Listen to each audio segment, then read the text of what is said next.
Très heureux de vous accueillir en cette fin d'après-midi. Moi,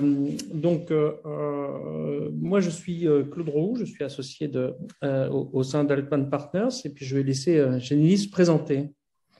Alors, bonjour à tous.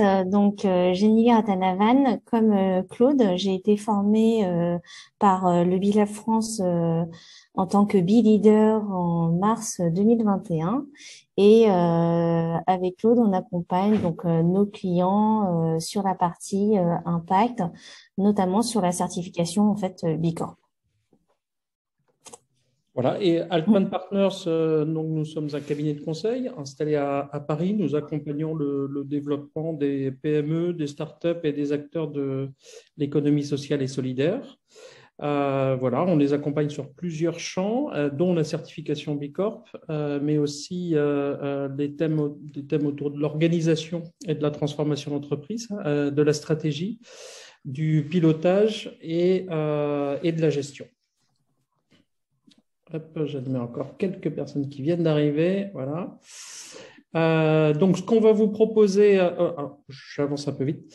Ce qu'on va vous proposer donc en cette fin d'après-midi, c'est d'aborder la certification B Corp et d'en vous donner aussi des facteurs clés de succès. Donc, on aura un espace à la fin de la présentation aussi pour que vous puissiez nous poser vos questions. N'hésitez pas d'ailleurs à interagir dans la discussion. Hein. Vous avez une petite bulle discutée. Vous pouvez aussi nous mettre des messages dans cet espace ou poser vos questions et on y répondra. Voilà, je te laisse démarrer, Jenny. Oui, très bien. Alors là, on va vous faire un petit retour sur qu'est-ce que le label B Corp. Donc un petit historique, le label a été créé en 2006 aux États-Unis par des entrepreneurs qui s'étaient promouvoir et faire promouvoir un impact positif sur l'environnement et la société, tout en conciliant, on va dire, performance économique. Et avant, donc du coup, il y avait pas énormément de labels, d'où leur création. Donc la première entreprise certifiée en France en 2014 a été le cabinet Utopie, là où est arrivé le label en France. Et aujourd'hui, il y a plus de 3800 entreprises qui sont certifiées B Corp à travers le monde entier, et dont 153 en France à aujourd'hui. Donc après, ce qu'il faut savoir sur le label B Corp, donc ce qu'ils souhaitent mettre en avant, c'est les entreprises et les projets qui arrivent à concilier la performance économique avec un impact environnemental et sociétal positif. Donc vraiment que les deux peuvent aller ensemble et que ne se soient pas opposés. Le label B Corp va également aider les entreprises à avoir une démarche d'amélioration continue, c'est-à-dire que l'outil qui est utilisé, vous allez souvent entendre parler du BIA, c'est le B Impact Assessment, c'est le questionnaire de 200 réponses sur lesquelles 200 questions sur lesquelles vous allez pouvoir vous entraîner et vous dire voilà, ça peut nous aider à nous améliorer sur tel niveau. Il y a beaucoup de propositions et de pratiques qui sont proposées et ça peut être un outil d'amélioration continue sans qu'il y ait besoin forcément d'aller chercher la certification par exemple. Parce que cet outil, ce qu'il faut savoir, c'est qu'il est ouvert à tous. Donc, normalement, c'est uniquement les entreprises commerciales qui peuvent être certifiées, comme indiqué en dessous. Mais toute entité ou organisation peut ouvrir un BIA pour évaluer son impact et son niveau d'amélioration, on va dire. C'est un label donc qui est international, qui est présent dans plus de 70 pays. Et surtout donc avec toutes ces communautés, donc il y a une communauté par pays qui regroupe des entreprises pionnières en signant une charte d'interdépendance lorsqu'on est certifié. Donc voilà, c'est vraiment la partie la plus je dirais pour nous la plus sympa parce que c'est la plus vivante, la plus active, la plus dynamique où on a une communauté qui grossit, où il y a beaucoup d'échanges de pratiques et où voilà, on apprend à grandir aussi ensemble de manière vertueuse. Alors là, sur cette slide, vous voyez quelques exemples d'entreprises certifiées, notamment là, c'est des exemples français. Vous verrez, il y a des tailles d'entreprises Alors, Je sais pas si c'est entre eux, il a dit. je pense qu'il y a quelqu'un qui n'a pas coupé son micro. Excusez-nous. Je sais pas, tu faisais le porte-à-voix, je pense que ça n'a pas une mauvaise image d'elle, je sais pas quoi, et merci encore. Est-ce que Hop, voilà. super, merci Claude. Et donc, vous voyez, voilà, des entreprises de tailles différentes. Donc, parce que la certification est offerte à tout type d'entreprise. Du moment, on peut même être à nous là, par exemple, on accompagne un entrepreneur qui est seul et qui attend, par exemple, sa première embauche. Donc, vraiment de toute taille confondue et de tout secteur confondu. Donc, qui sont représentés au sein de toutes les entreprises certifiées B Corp. Donc ensuite, si on s'attache aux bénéfices de la certification B Corp, il y en a plusieurs ordres. Je pense d'ailleurs que si vous êtes ici cet après-midi, c'est parce que cette certification vous intéresse de près ou de loin pour votre propre entreprise ou de façon générale. Alors, nous, on en a distingué 8. D'abord, c'est en haut à droite, c'est faire rayonner votre projet. C'est-à-dire que la certification B Corp, elle permet, et c'est parfois un des atouts ou un des bénéfices attendus par ceux qui se lancent dans la certification, mais pas que celui-là, et parfois on nous dit que ce n'est pas celui-là d'ailleurs, c'est celui de pouvoir communiquer autour de son engagement et de pouvoir faire rayonner son projet et de faire rayonner son engagement auprès de tous ses parties prenantes, qu'ils soient clients, fournisseurs, partenaires, etc. etc. Donc, c'est un des atouts. Un second atout, et qui est très surprenant souvent pour les dirigeants lorsqu'on s'engage dans une certification B Corp, c'est la mobilisation interne que cela se génère autour de ce projet, parce que ce projet, il est souvent porté par les dirigeants dans les dans les tout premiers pas, on va dire, mais largement et très largement porté par les équipes ensuite dans les phases de déploiement. Donc ça, c'est un atout aussi très intéressant qui permet de mobiliser les équipes autour du projet d'entreprise. Janine en a parlé rapidement. B Corp, ça ne s'arrête pas à une certification, c'est-à-dire qu'il y a une communauté à la fois française et une communauté internationale qui est extrêmement active, qu'on intègre lorsqu'on est certifié B Corp, qui organise de façon extrêmement régulière à la fois on va dire des moments d'échange, mais aussi beaucoup de groupes de travail autour de l'engagement, mais pas que. C'est-à-dire que toutes les B Corp sont finalement libres de pouvoir proposer aussi, de composer des groupes de travail avec d'autres B Corp sur des sujets qui les intéressent et qui peuvent être des sujets très business et très opérationnels. Comme le packaging, par exemple. Il y avait eu un groupe de travail sur le packaging il y a quelques mois, je m'en souviens.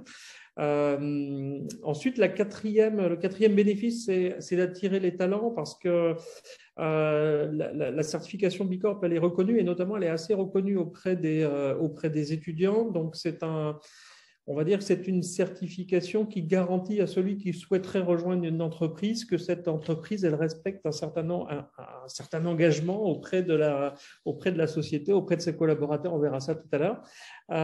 Et donc, c'est une certification qui attire beaucoup les talents.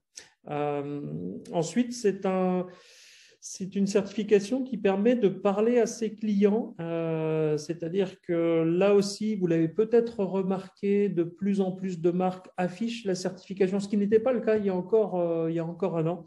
Mais depuis quelques mois, on voit aussi la certification B Corp être affichée sur des produits de grande consommation, donc surtout dans l'alimentaire d'ailleurs, mais pas que.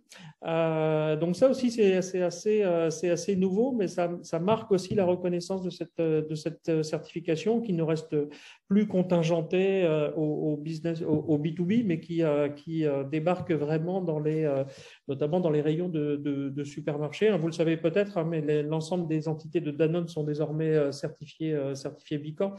Donc c'est un mouvement aussi qui sera dans l'avenir très reconnu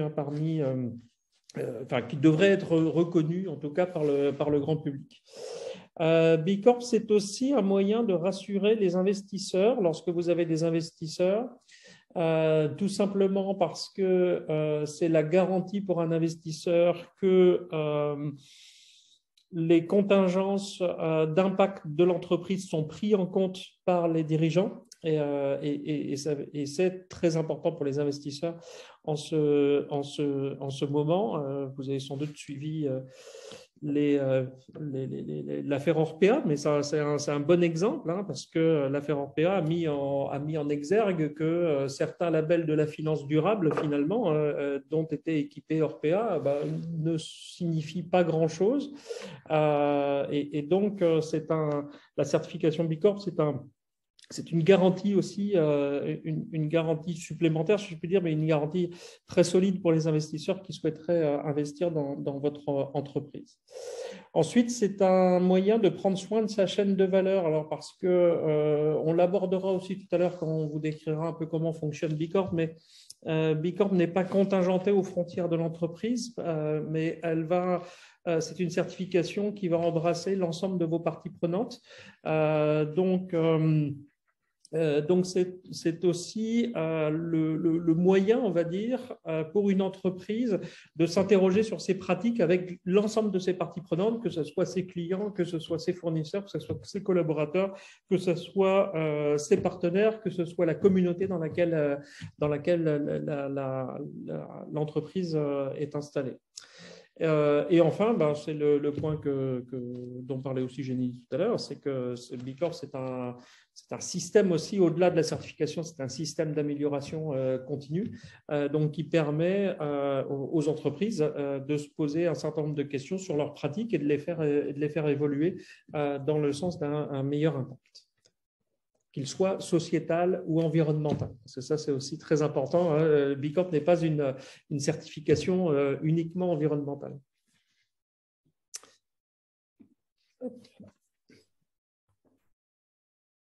Alors, le process de certification. Donc là, on vous a mis un petit graphe avec vraiment toutes les étapes.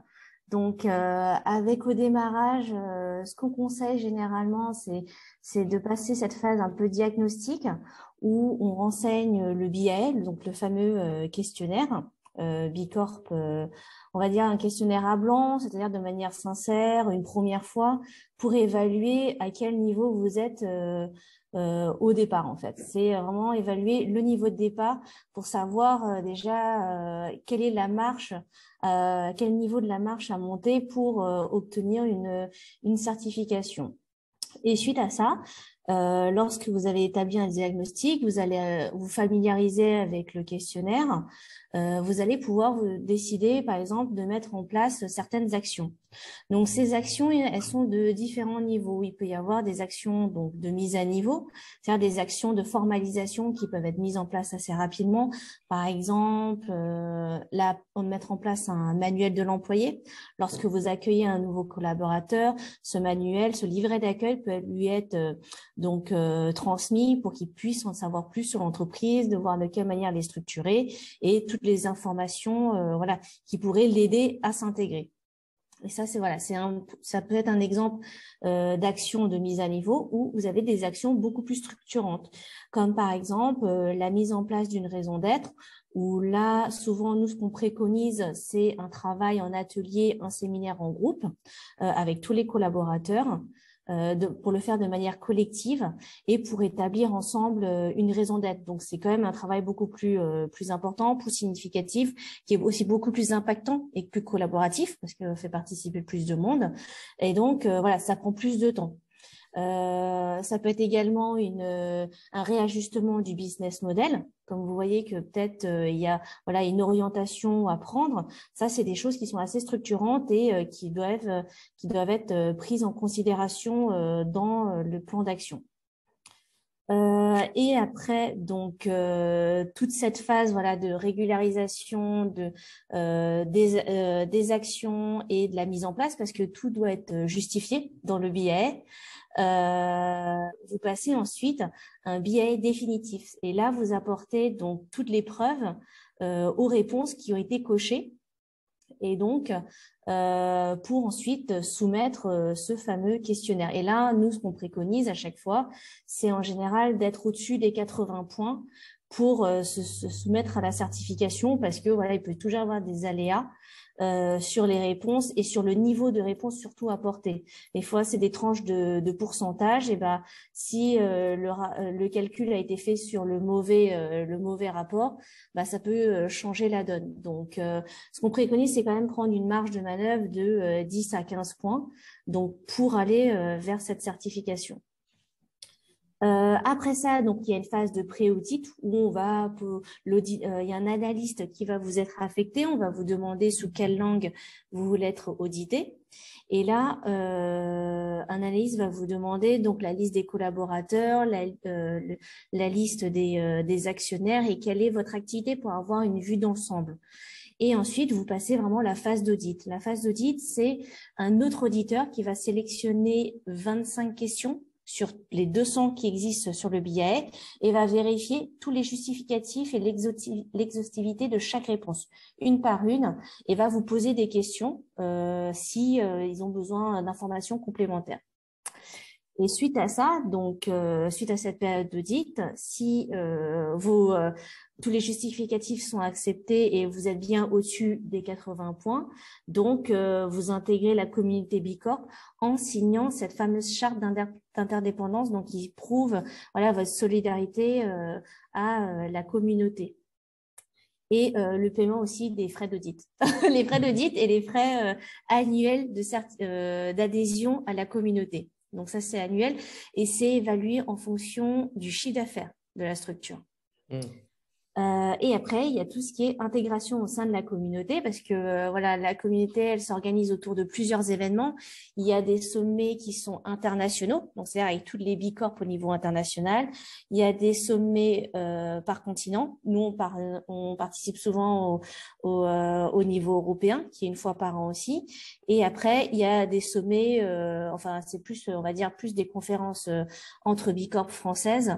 Au niveau national, et en plus de ça, il y a des calls mensuels où on a pas mal d'actualités sur la communauté et tout ce qui se passe dans l'écosystème aussi, parce qu'il n'y a pas que Bicorp, il y a aussi pas mal de ponts, par exemple vers les sociétés à mission, vers les ODD de l'ONU. Il y a vraiment pas mal de ponts qui sont faits et tout ça fait vivre la communauté. Et il y a notamment les fameux GT dont les groupes de travail dont parlait Claude, où nous sommes à l'initiative de ces démarches. Et après, il y a la phase communication, donc communication que ce soit en interne, auprès des collaborateurs, mais également en externe. Alors, on va rentrer un peu plus dans le détail de ce qu'est ce fameux BIAE, donc c'est le PI Impact Assessment, donc ça prend la forme en fait d'un questionnaire. Alors, c'est un questionnaire qui est adaptatif, c'est-à-dire qu'en fonction de ce que vous répondez, ce questionnaire déploie de nouvelles questions. Donc, lorsqu'on dit 200 questions, c'est globalement le nombre de questions qu'on a lorsqu'on accompagne la certification d'une entreprise, mais ce ne sont pas toujours les 200 mêmes questions. Et parfois, on découvre d'ailleurs de nouvelles questions parce qu'il y a certaines questions qui sont très adaptées à certains secteurs d'activité, etc. Ces questions, elles tournent. Alors, vous voyez sur l'écran de gauche, enfin sur la partie gauche de l'écran, vous avez, elles touchent en fait 5 domaines d'impact. Vous avez des questions autour de la gouvernance, c'est-à-dire globalement de la façon dont l'entreprise prend ses décisions et dont la richesse est partagée globalement. Vous avez des questions autour des… vous avez des questions… Attendez, hop, voilà, j'admets quelqu'un, voilà. Vous avez des questions qui tournent donc autour de la gouvernance, c'est-à-dire tout ce qui concerne la décision dans l'entreprise et le partage de la performance.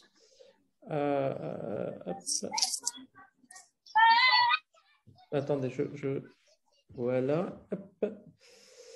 Donc ensuite, vous avez des questions qui concernent les collaborateurs. Des questions qui concernent la collectivité, c'est-à-dire les communautés auxquelles appartient l'entreprise, des questions qui concernent l'environnement et des questions qui concernent les clients et la gestion des clients.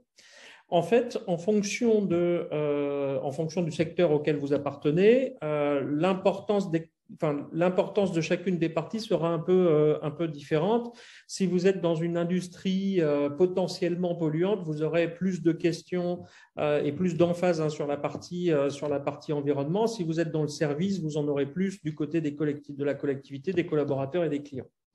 Donc ça, c'est le principe. Au fur et à mesure où vous répondez aux questions et en fonction des réponses que vous apportez, vous pouvez débloquer ce qu'on appelle des modèles d'impact.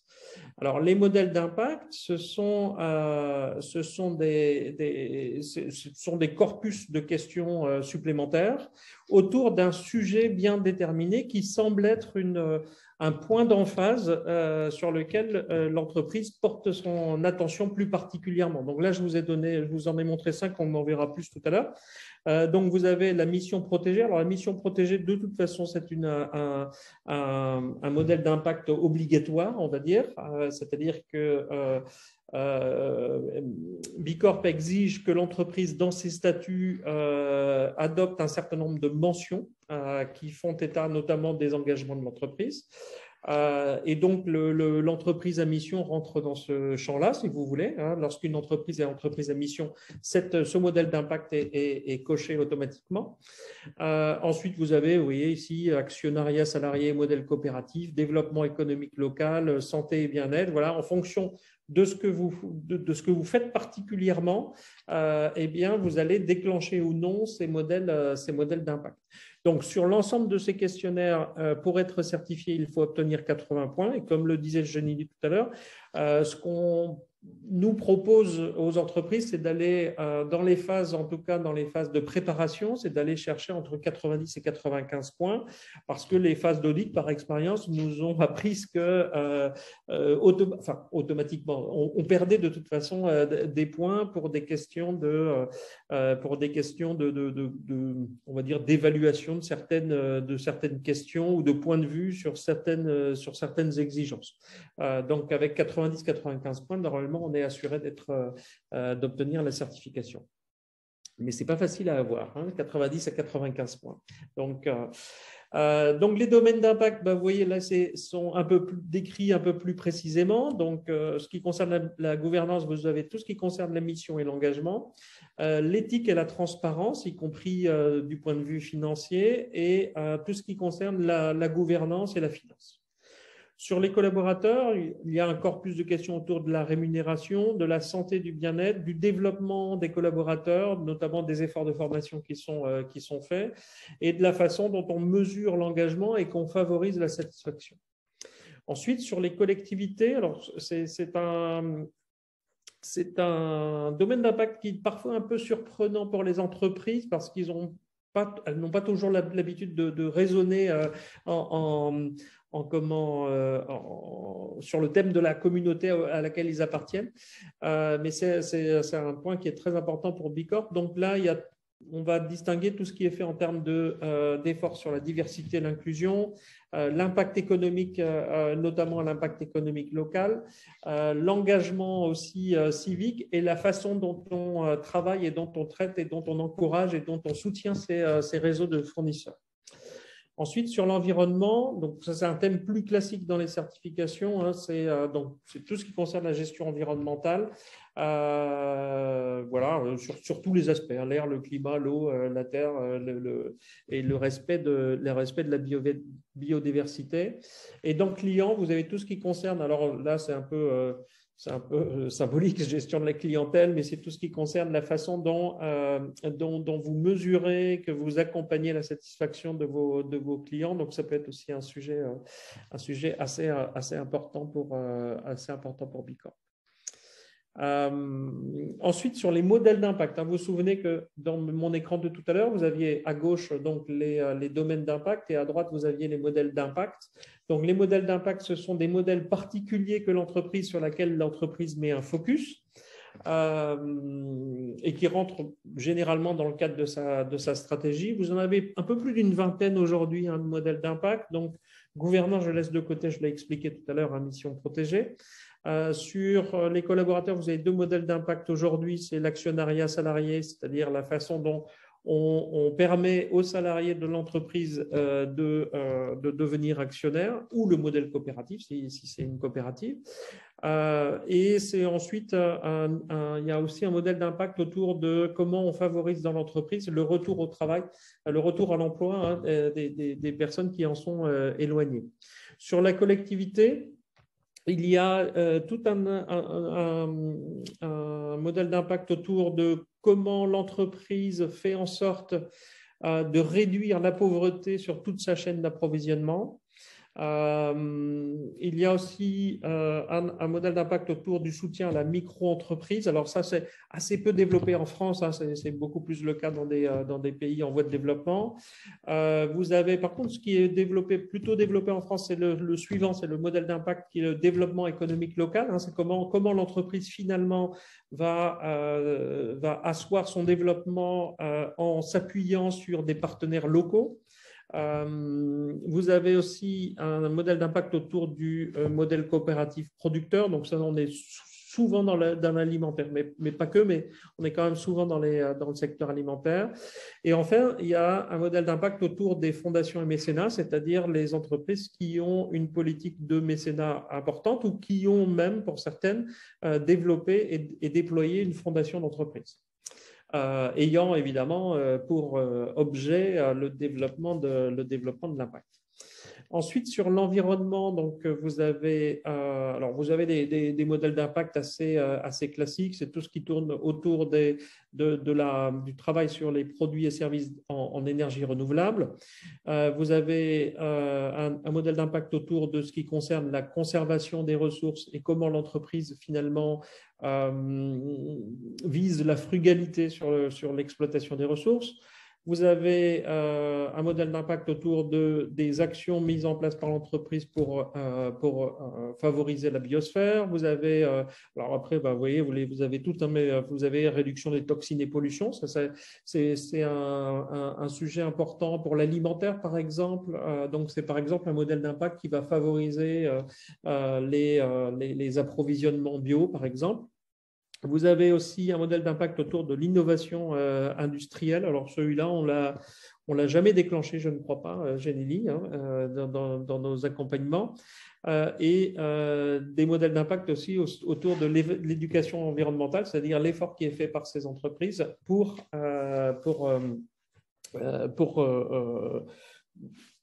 éduquer de façon générale au respect de l'environnement. Et ensuite, en client, vous voyez qu'en client, vous avez pas mal de modèles d'impact possibles. C'est comment finalement, via mes produits ou mes services, je favorise l'accès à des services de base. Comment je favorise l'autonomisation économique. Alors, ça, c'est plutôt aussi, on le trouve peu en France. Hein. On est plutôt là sur des modèles d'impact qu'on rencontre plus souvent dans les pays en voie de développement. Vous avez tout ce qui concerne la santé et le bien-être et comment mes produits et services favorisent ces deux secteurs-là.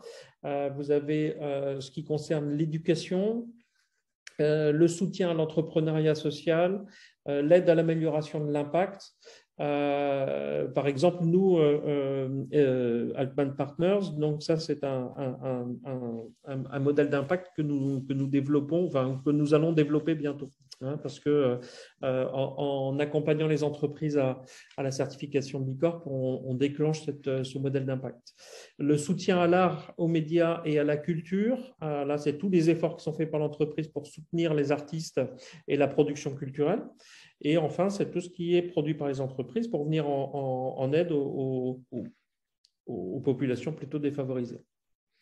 Donc, alors, on ne fait pas tous les modèles d'impact en même temps, c'est-à-dire que globalement, de toute façon, on ne peut déclencher que 3 modèles d'impact au maximum. Donc, il y a un choix qui s'opère. Alors, le choix, il est souvent naturel parce qu'au fur et à mesure des questions, vous déclenchez ou vous ne déclenchez pas des modèles d'impact.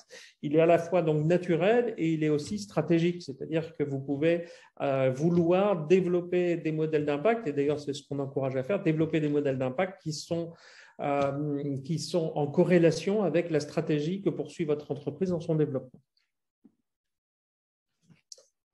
Jenny, tu nous parles un peu de la stratégie de certification? Oui, Très bien.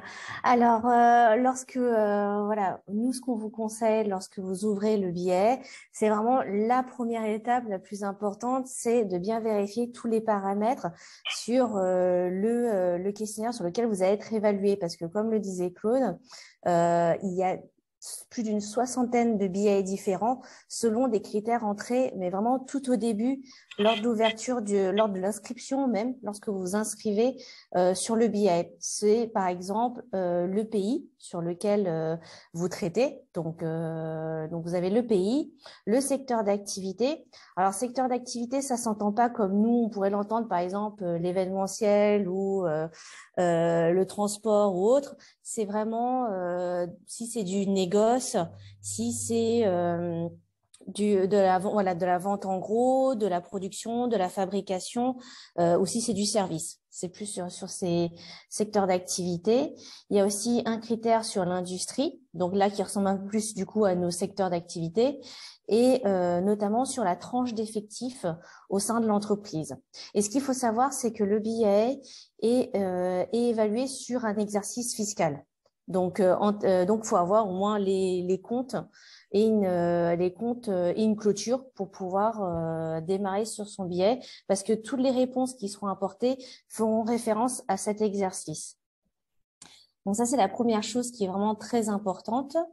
Parce que des fois c'est pas facile à évaluer, notamment sur le secteur. C'est quelque chose qui souvent peut tromper, peut induire en erreur, et du coup on a un billet qui est pas forcément conforme, parce qu'il y a des questions qui seront soumises et qui ne correspondraient pas du tout à votre activité. D'où l'importance de cette phase-là qu'il faut prendre vraiment avec sérieux, se poser vraiment toutes les bonnes questions, et parce que c'est pas forcément très intuitif à l'origine. Et notamment sur les salariés, parce que par exemple, dans le cadre de la certification Bicorp, chez Bicorp, les apprentis sont pris en compte dans les salariés, par contre pas les stagiaires. Et pareil pour les temps partiels ou même les freelances qui peuvent travailler avec une structure. Si elles travaillent plus de 20 heures par semaine avec votre entreprise, elles peuvent être considérées comme étant des salariés, même si elles n'ont pas de contrat de travail. Donc, ouais, il y a pas mal de nuances, et ça, c'est quelque chose de très important à appréhender en amont avant de se lancer vraiment sur le questionnaire. Le second vraiment conseil qu'on vous donne, c'est vraiment voilà, renseigner le billet en toute sincérité, parce que les réponses vont être vont être demandées. Donc surtout bien que lorsque vous répondez à une question, que vous ayez bien un justificatif, ou pensez à quel type de justificatif vous pourrez soumettre si vous avez la question. Donc ça, c'est quelque chose d'important. Après, Bicorp ne vous demande pas un formulaire type bien normé pour répondre à chaque question, mais vous laisse le choix d'aller d'innover, de créer vos propres forms, enfin vos propres documents sous le format que vous souhaitez au sein de votre entreprise, parce que chaque entreprise est différente. Donc ils ne vont pas en fait apporter de la charge en plus à ce niveau-là.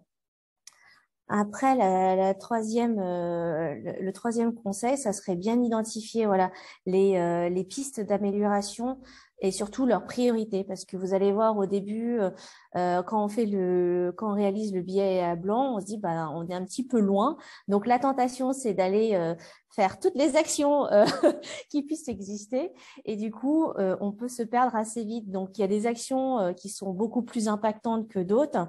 Le but étant de les prioriser et surtout ne pas tout faire au dernier moment lorsque la certification va arriver. Nous, ce qu'on propose, c'est quand même des plans d'action, des formalisations qui durent sur quand même plusieurs mois, et même au-dessus de 6 mois généralement, pour arriver à atteindre tous les objectifs et avoir tout le plan d'action validé, formalisé, pour que lorsque vous soumettez le questionnaire, tout soit déjà prêt et qu'il n'y ait pas de questions ou de doutes lors de la phase d'audit, parce que c'est la phase la plus cruciale, et vaut mieux répondre de manière fluide aux auditeurs. Je pense que c'était tout. Voilà. Donc, on va Et je vais terminer là par les facteurs clés de succès. Donc, on en a identifié 5. Alors, nous-mêmes, nous sommes certifiés depuis 2017. Nous avons été recertifiés en 2021. Voilà, donc nous, c'est une au-delà d'être formé B-Leader, c'est une certification qu'on connaît aussi très bien de l'intérieur, puisqu'on a vécu ces certifications successives. Alors, la première chose qui est très importante, qui est même essentielle, c'est que il doit obligatoirement y avoir une forte implication des dirigeants. Alors, quand on dit une forte implication des dirigeants, ce n'est pas forcément qu'il y passe la plupart de son temps, mais en tout cas qu'il soit pleinement engagé derrière le projet. Alors, pourquoi? Parce qu'on va toucher à des sujets qui sont... on va toucher à des sujets qui peuvent être extrêmement structurants pour l'entreprise. Rien qu'un exemple, c'est que déjà on change les statuts. Donc, si vous voulez, si on doit changer les statuts, forcément, il doit y avoir un accord plein et entier des dirigeants sur ces changements. Sur la partie gouvernance, il y a pas mal de questions qui tournent autour de la transparence financière, autour de la prise de décision au sein de l'entreprise, etc. Donc, ce sont des questionnements qui touchent pleinement à la fonction de dirigeant. Mais au-delà de ce qui touche pleinement à sa fonction, il y a aussi que dans les plans d'action qui sont réalisés, on a des plans d'action, alors comme vous l'a dit Jenny Lee, on a des actions qui sont des actions de mise à niveau, on va dire, qui sont assez simples à réaliser, qui peuvent être nombreuses, mais globalement qui sont simples à réaliser. Et on a des actions qui sont plus structurantes, donc qui relèvent d'un choix tactique, voire d'un choix stratégique pour l'entreprise. Et donc, il est aussi très important d'avoir ce questionnement-là, cette implication-là des dirigeants dans ce type de projet. Ce qu'on a remarqué aussi, c'est que ça fonctionne beaucoup mieux lorsque il y a en interne un ou une chef de projet qui prend en charge ce projet. Alors, c'est pas forcément une fonction à temps plein, mais ça peut être une fonction comment dire, en parallèle d'une autre fonction dans l'entreprise.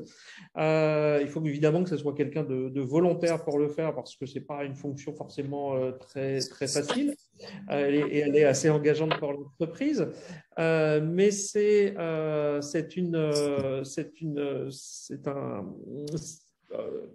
une position qu'on aime bien avoir, nous, lorsqu'on accompagne des entreprises vers la certification, parce qu'elle garantit notamment d'avoir une vraie continuité dans la mise en œuvre du plan d'action. Et ça, c'est quand même très important d'organiser le dialogue aussi avec toutes les parties prenantes à l'intérieur de l'entreprise, parce qu'une certification de Bicorp, ça touche l'ensemble de l'entreprise. Et donc, c'est important qu'il y ait quelqu'un à l'interne qui soit capable de discuter avec l'ensemble des parties prenantes dans l'entreprise. Le troisième point, alors on prêche un peu pour notre paroisse, c'est l'accompagnement externe. Alors, je ne vais pas faire long là-dessus, mais c'est que simplement monsieur. J'ai un petit bruit. Je vais, hop, voilà. Du coup, l'accompagnement externe. Donc, l'accompagnement externe, qu'est-ce que ça apporte? En fait, il y a 200 questions. C'est jamais les mêmes. Enfin, c'est jamais les mêmes. Il y a un corpus potentiel de questions assez important. Certaines questions sont un peu complexes à répondre et peuvent laisser libre cours, on va dire, à l'interprétation. Donc, c'est là où l'accompagnement externe est utile, parce qu'il fait gagner beaucoup de temps. Tout simplement dans la compréhension de ce qu'est le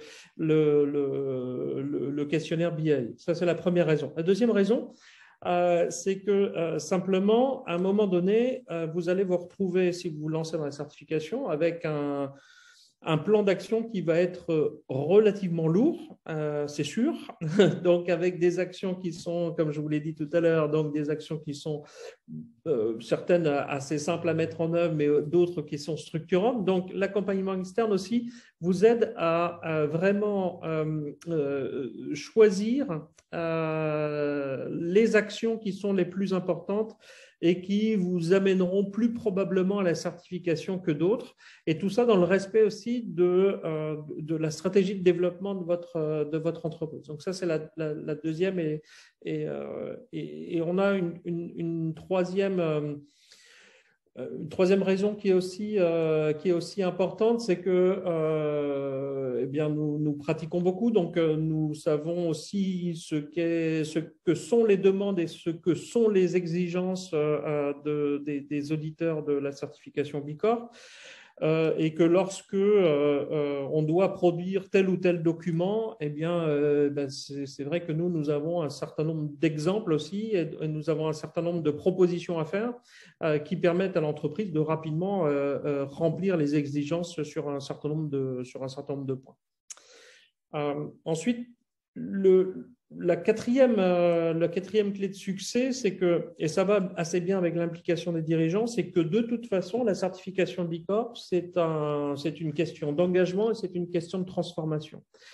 C'est-à-dire qu'on n'en sort pas indemne. Quand je dis on n'en sort pas indemne, c'est que globalement, il y a souvent un avant et un après en termes à la fois de stratégie d'entreprise, mais aussi de mode de fonctionnement de l'entreprise et de regard que portent notamment les collaborateurs sur l'entreprise. Donc, il faut être sûr aussi de vouloir faire ce chemin-là. Si on n'est pas sûr de vouloir s'engager vers une transformation de son entreprise, il vaut mieux ne pas s'engager complètement immédiatement dans la certification, la certification B Corp. Et le dernier point, c'est la patience, parce que c'est un processus qui est long. Alors, il est long pour plusieurs raisons. Il est long parce que la phase de diagnostic, la phase de diagnostic prend entre, on va dire, 1 mois et demi et 4 mois à peu près. Après cette phase de diagnostic, vous avez une phase de mise en place des actions qui, là, prend aussi quelques mois. Et ensuite, vous avez aussi une phase d'audit qui, elle aussi, prend plusieurs mois et prend beaucoup de mois en ce moment parce que la certification B Corp est très demandée. Donc, on a un goulet d'étranglement au niveau de l'audit. Donc, on est sur un projet de plusieurs mois, jamais moins d'1 an. En tout cas, actuellement, pas moins d'1 an, c'est sûr.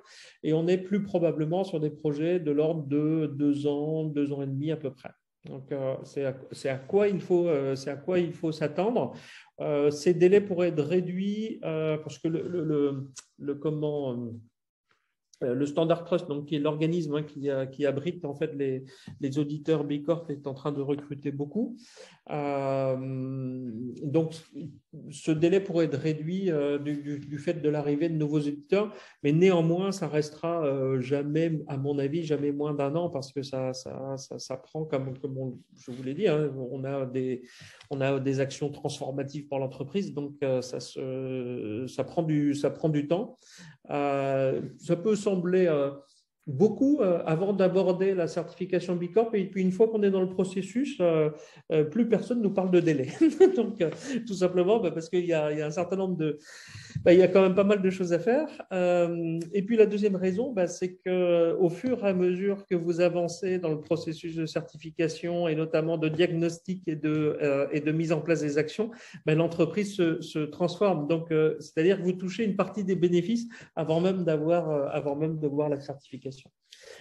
Donc voilà, mais la patience reste quand même un sujet, c'est-à-dire que globalement, vous ne pouvez pas vous dire aujourd'hui, je démarre une certification B Corp et à l'été ou après l'été, je suis certifié. C'est impossible. Donc voilà, donc c'est pour ça qu'on l'indique ici.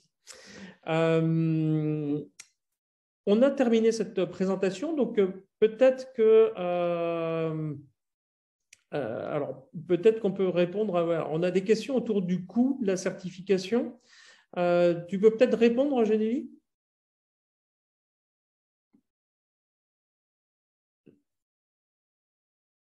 Ah, je ne t'entends Oui, c'est bon. Excuse-moi, j'étais en train de chercher le coût exact sur le site de Bicorp. pas. Oui. Alors, ce qu'il faut savoir, alors il y a deux types de frais. Il y a déjà, si on passe l'audit, il y a 500 € de frais, donc pour passer l'audit, parce que ça a été instauré en 2021, parce que là, si on vous donne des exemples, 4000 entreprises ont ouvert un billet, par exemple en 2021, et seulement 57 ont été certifiées. Et ils se sont aperçus que chaque entreprise essayait sa certification, mettait des réponses et l'envoyait à l'auditeur, sauf qu'il n'y avait pas beaucoup de chances d'obtenir la certification. Du coup, ils ont mis un petit frein, et surtout pour couvrir leurs charges, hein, parce que les auditeurs passent quand même beaucoup de temps sur chaque entreprise. Donc, il y a ces frais-là d'audit. Donc, pour la soumission, donc que l'entreprise soit certifiée ou non devra les payer, donc pour l'audit. Et après, il y a des frais donc annuels. Donc là, je suis en train de les chercher exactement, qui sont par rapport au chiffre d'affaires. Donc, tac, tac, tac. Alors, je recherche. Nous, je sais que c'est pas sur une entreprise, je crois qu'il fait à peu près. Alors là, je dirais, nous, on est sur une tranche 400 je crois que c'est 400 à 600 000 € de chiffre d'affaires. Ah non, On a est plus à peu que ça. près à 1000 à 1500 € par an. Donc ça, on pourra vous retrouver le lien et vous l'envoyer. Je vais le chercher en même temps. Est-ce que ça répond à la question sur le coût? Ou est-ce que vous Alors, avez vous pouvez ouvrir un votre, autre coût ouais. interne? Mais Vous là, pouvez pour le... ouvrir votre micro si Mm. vous souhaitez intervenir, hein. Ok, super. Super. Alors, je ne sais pas s'il y a d'autres questions. Alors, s'il y a d'autres questions, vous pouvez ouvrir votre micro et parler, hein. On n'a pas, sinon les poser dans le chat. Alors, il y a une question qu'on nous pose souvent. Alors, je vois que personne ne l'a posée ce soir, mais c'est celle du taux de réussite. Euh, Alors, il va ne pas falloir s'affoler parce que je vais vous donner des taux très faibles. Voilà. Alors, on a quelques chiffres là-dessus sur le taux de réussite. Vous avez beaucoup d'entreprises en fait ouvrent un BIA, hein, c'est-à-dire vont sur le site. Alors, le BIA, il est accessible gratuitement. Donc, vous avez beaucoup d'entreprises qui entament en fait un BIA. Et entre le nombre d'entreprises qui entament un BIA et le nombre qui sont certifiées, on a une perte de 95% à peu près. Donc, c'est-à-dire qu'il n'y a que 5% des entreprises qui ouvrent un BIA qui, in fine, sont certifiées. Alors ça peut faire peur. Alors, on a un autre chiffre qui est celui de celle des entreprises qui présentent un BIA, enfin qui valident un BIA. Par rapport à celles qui sont certifiées. Et là, on a un taux de chute à peu près de 50%. D'accord ? C'est-à-dire que donc, ce sont des entreprises qui ont fait toute la phase de diagnostic plus la phase de mise en place des actions et 1 sur 2 échoue à la certification Bicorp. Donc, ça, c'est voilà, ça, ce sont les chiffres. Là-dessus, je pense qu'il ne faut pas avoir trop peur. Je pense aussi que beaucoup d'entreprises se lancent sans vraiment se rendre compte. Certaines, on a eu des retours parfois assez étonnants d'entreprises, de gens qui sont revenus vers nous en nous disant j'ai été voir un peu Bicorp, ça semble quand même assez accessible, etc., etc. Bon, c'est pas très accessible, hein. C'est pour vous donner un ordre d'idée. Nous accompagnons donc depuis l'année dernière, on accompagne des entreprises vers la certification Bicorp sur les phases de diagnostic. Elles sont rarement au-dessus de 40 points. Là, on vient de battre notre record la semaine dernière avec une entreprise qui a atteint 60 points sur son diagnostic. Donc, c'est-à-dire sans avoir mis là en place ces actions et on trouve ça formidable. Donc, ça veut dire quoi? Ça veut dire que globalement, lorsqu'on est dans la phase comme ça de diagnostic, on est quand même contraint de mettre en place pas mal d'actions et ça peut aussi faire peur. Ensuite, il y a la difficulté du questionnaire parce que certaines questions sont quand même assez ardues. Donc, je pense aussi qu'il y a un taux de chute qui est lié à cette difficulté du questionnaire. D'où aussi l'importance, si vous souhaitez de vous lancer, de vous lancer aussi avec des gens qui ont l'expérience du questionnaire. Je vois qu'on a d'autres questions. Ce sont des frais annuels fois 3 ans, oui, oui, tout à fait. C'est ça. Oui, les frais, oui, ce sont des frais annuels à régler tous les 3 ans. Globalement, ce qu'on a pu noter, c'est que le prix n'était pas un frein. C'est-à-dire que globalement, le coût annuel de Bicorp est assez mesuré au regard ensuite des atouts qu'offre la certification, que ce soit au niveau de la possibilité de communiquer autour de cette certification, mais que ce soit aussi au niveau de l'accès à la communauté. Donc ça aussi qui est un atout qu'on a du mal à percevoir avant d'y être pleinement. Voilà, je ne sais pas s'il y a d'autres questions.